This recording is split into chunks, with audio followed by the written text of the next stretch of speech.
کے اندر لڑائی باہر بھی پارا ہائی، پنجاب اسمبلی میں اراکین لڑ پڑے، اپوزیشن کے خالد نثار ڈوگر نے نون لیگ کے حسان فیاض کو تھپڑ مارا، حسان ریاض نے بھی جوابی تھپڑ رسید کیا، اراکین ایوان کے باہر میڈیا گیلری میں گتھم گتھا ہوئے، نازیبا الفاظ کا استعمال، اپوزیشن اراکین خالد نثار ڈوگر اور شیخ امتیاز 15 نشستوں کے لیے معطل۔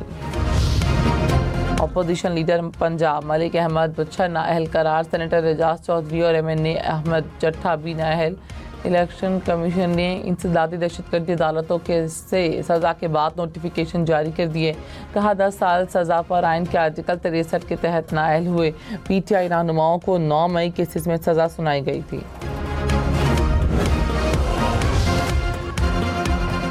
چیئرمین PTI بیرسٹر گوہر نے PTI اراکین کی نااہلی کو مسترد کر دیا، کہا الیکشن کمیشن تحریک انصاف کے خلاف جانبدار ہے، جن جرائم میں سزا دی گئیں وہ اخلاقی بدعنوانی کے زمرے میں نہیں آتے، آرٹیکل 63(1)H کے تحت نااہلی نہیں بنتی۔ الیکشن کمیشن کی بیرسٹر گوہر کے بیان کی تردید، ترجمان نے کہا انسدادی دہشت گردی کی دی سزا ابھی تک برقرار ہے، اعجاز چودھری، احمد چٹھا اور ملک احمد خان کے خلاف فیصلہ معطل نہیں کیا گیا۔ عبداللطیف چترالی کے شریک ملزمان کا فیصلہ اسلام آباد ہائی کورٹ نے معطل کیا، اس لیے نوٹس جاری کر کے معاونت مانگی۔ رانا ثناء اللہ نے کہا بانی PTI کو انصاف ملے گا، ان کی سزا برقرار رہے گی، 190 ملین پاؤنڈ کا کیس مضبوط ہے، میرا نہیں خیال کہ بانی کی رہائی ممکن ہوگی، قاسم اور سلیمان پاکستان نہیں آئیں گے، بتایا جائے کہ PTI کی تحریک کہاں ہے۔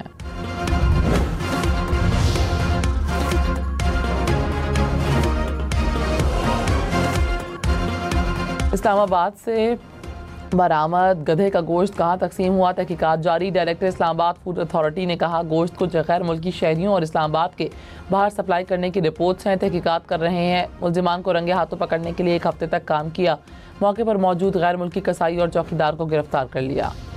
راجر پور کے کچے میں پولیس کی کارروائی، 4 مغوی بازیاب، ترجمان پولیس کے مطابق مغویوں سے چھینی گئی 225 بھینسیں برآمد کی گئیں، ڈاکوؤں کے ٹھکانے نظر آتش، ڈاکوؤں کے 3 سہولتکاروں کو گرفتار کر لیا گیا۔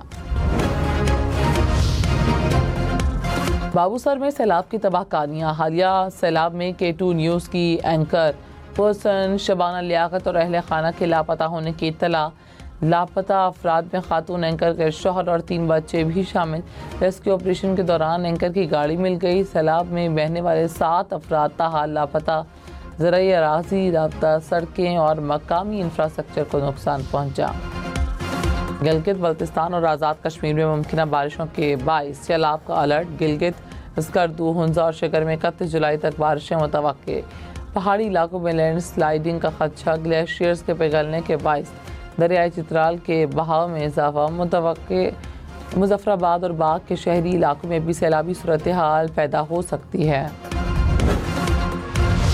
دریائے سندھ کے پانی میں مسلسل اضافہ، 7 شریف کے کچے کے علاقوں میں سیلابی صورتحال برقرار، مختلف علاقوں کا گزشتہ 10 روز سے زمینی رابطہ منقطع، وڈو بیراج کے مقام پر بھی پانی کی سطح تیزی سے بلند ہونے لگی، دریا کے کناروں پر موجود متعدد دیہات زیر آب، رحیم یار خان میں زرعی زمینی اور دریا کے قریب علاقے زیر آب آ گئے، دریائے چناب میں چنیوٹ کے مقام پر درمیانے درجے کے سیلاب کی وارننگ۔ وزیر اعلیٰ خیبر پختونخوا کے وارنٹ گرفتاری معطل، پشاور ہائی کورٹ کی علی امین گنڈاپور کو متعلقہ عدالت میں پیش ہونے کی ہدایت، اسلام آباد کی مقامی عدالت نے وارنٹ گرفتاری جاری کیے تھے۔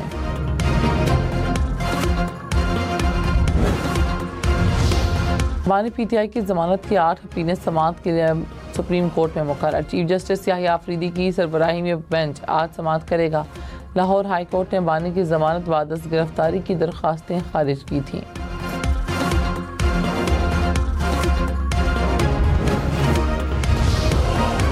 وزیر اعظم شہباز شریف نے کہا معیشت کی ڈیجیٹائزیشن سے شفافیت کے فروغ میں مدد ملے گی، ڈیجیٹائزیشن پلان پر مقصد عوام کو اضافی اخراجات کے بغیر سہولت پہنچانا ہے۔ وزیر اعظم کی زیر صدارت کیش لیس اور ڈیجیٹل اکانومی سے متعلق اجلاس، پانی پر مؤثر اور جامع عمل درآمد کے لیے صوبائی حکومتوں سے مشاورت کی ہدایت۔ سابق وزیر خزانہ مفتاح اسماعیل نے کہا پہلی بار وزیر خارجہ کو شوگر ایڈوائزری کا چیئرمین بنایا گیا. چینی جان بوجھ کر برآمد کی گئی اس کا بوجھ عوام برداشت کر رہے ہیں. کیا اسحاق ڈار کا بورڈ کا رکن بننا مفادات کا ٹکراؤ نہیں؟ حکومت نے مجھ پر الزامات بے بنیاد لگائے، کوئی ثبوت ہے تو دکھائیں. طارق فضل چودھری جھوٹے الزامات لگانے پر معافی مانگے. 2019 میں جب معاہدہ ہوا تب جیل میں تھا. وزیر اطلاعات عطا تارڑ نے کہا Ishaq Dar sugar advisory board کے رکن نہیں، ریکارڈ چیک کر کے بات کرنی چاہیے. مفتاح اسماعیل کو پاکستان کی ترقی ہضم نہیں ہو رہی. تحقیقات کے بغیر کسی پر الزام لگانا دشمن کا ایجنڈا ہے. کرپٹو سے متعلق بیانیہ زمینی حقائق سے مختلف ہے. مفتاح اسماعیل کا کرپٹو پر وہی بیانیہ ہے جو بھارت کا ہے. وزیر اعظم کے مشیر رانا ثناء اللہ نے کہا وادی تیراہ کے معاملے پر افواہیں پھیلانا بھارتی سازش ہے. مارکہ حق میں شکست کے بعد دشمن کا نیا چہرہ سامنے آ رہا ہے. وزیر اعلیٰ خیبر پختونخوا کے بیان معنی نہیں رکھتے. جہاں تعاون کرنا ہوتا ہے علی امین تعاون کرتے ہیں. پروگرام فیصلہ آپ میں مزید کہا کہ علاقے کے لوگوں کو اعتماد میں لے کر کارروائی ہو رہی ہے.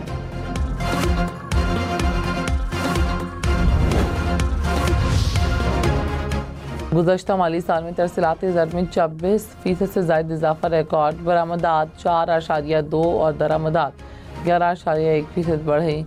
ملکی معیشت پر وزارت خزانہ نے رپورٹ جاری کر دی. کہا گزشتہ مالی سال میں مہنگائی کی شرح کم ہو کر 4.5% ریکارڈ. کرنٹ اکاؤنٹ 2 ارب 10 کروڑ ڈالر سرپلس رہا. FBR محصولات میں 11 ماہ میں 26% سے زائد اضافہ.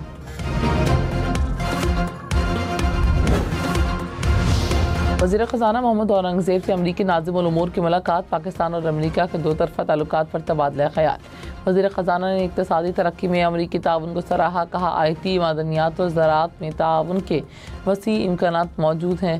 وزیر خزانہ سے نیدرلینڈز کے پاکستان میں سفیر سے بھی ملاقات. نائب وزیر اعظم اسحاق ڈار سے بنگلہ دیشی مشیر خارجہ کی نیو یارک میں ملاقات. سیاسی اقتصادی اور ثقافتی تعاون بڑھانے پر اتفاق. فلسطینی عوام سے غیر متزلزل اظہار یکجہتی. مصر کے وزیر خارجہ بھی اسحاق ڈار سے ملے.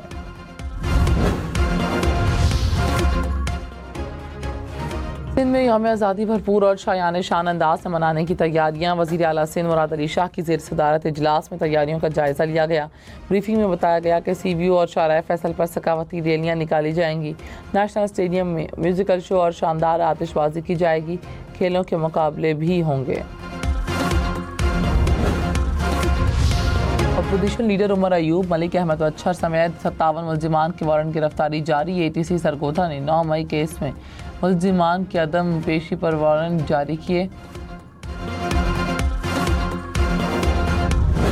خبردار، چیٹ GPT کے ساتھ ہر بات شیئر کرنا ہو سکتا ہے خطرناک.